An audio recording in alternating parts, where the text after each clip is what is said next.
We're going to begin this Wednesday morning with the deepening diplomatic rift between Israel and its closest ally, the United States. The U.S. has now revealed it paused some bomb shipments to Israel last week amid concerns of a wide-scale Israeli assault on Gaza's southern city of Rafah, where more than 1 million people are currently sheltering.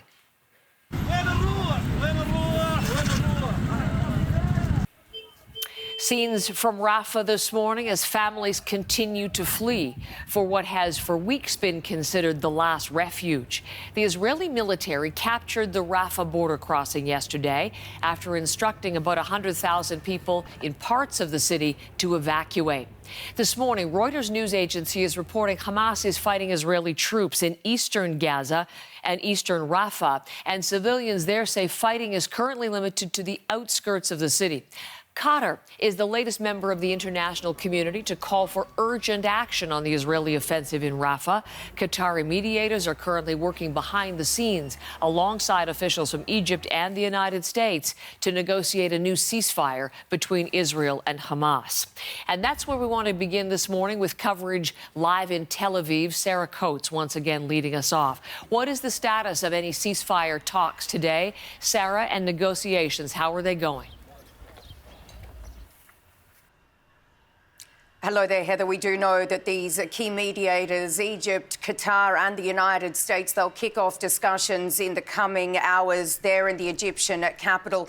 Of course, there are a delegation or is a delegation from Israel, also Hamas there on hand. We did hear from the White House. The spokesperson Kirby believes that he will be able to see these two parties close these remaining gaps. But we also heard from the Israeli Prime Minister Benjamin Netanyahu. He says that so far Hamas's proposal is a very long way away from Israel's minimal requirements. Now, Hamas says this could be the last chance for Israel to get these remaining captives out of Gaza, but it also says that this limited operation, that's what the Israelis are calling it, down in the southern Gazan city of Rafah, is hampering these talks. Now, here on the ground, desperation is growing.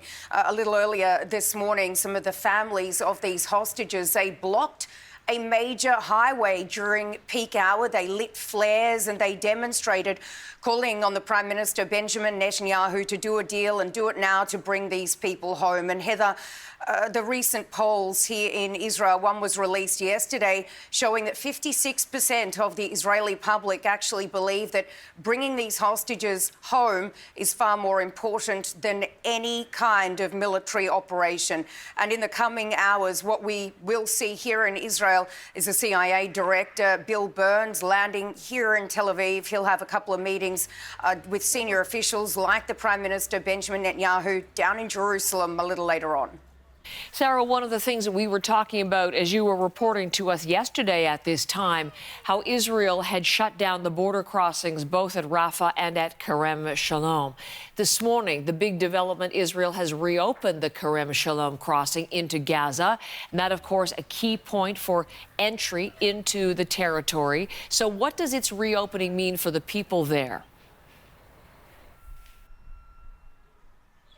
Well, it certainly means, Heather, that some of this vital humanitarian aid will be able to get into the Palestinian enclave. But on the other hand, the Rafah crossing does remain closed. And this, of course, is a vital lifeline to get these goods into the Strip. Now, we have heard from aid agencies. They've come out this morning to say that there's only 1 day worth of fuel left in the Strip, and this means that when that runs out, things like hospitals will stop operating. Now, we also do need to remember that the Rafah crossing is the only crossing point for people to get out and people to come in, meaning that a lot of these severely wounded people in the Strip have absolutely no way of exiting for medical treatment, and also aid workers have no way of getting in. Now, there is a lot of fear on the ground in Gaza that if this limited military operation actually expands in scope, that there will be far more casualties.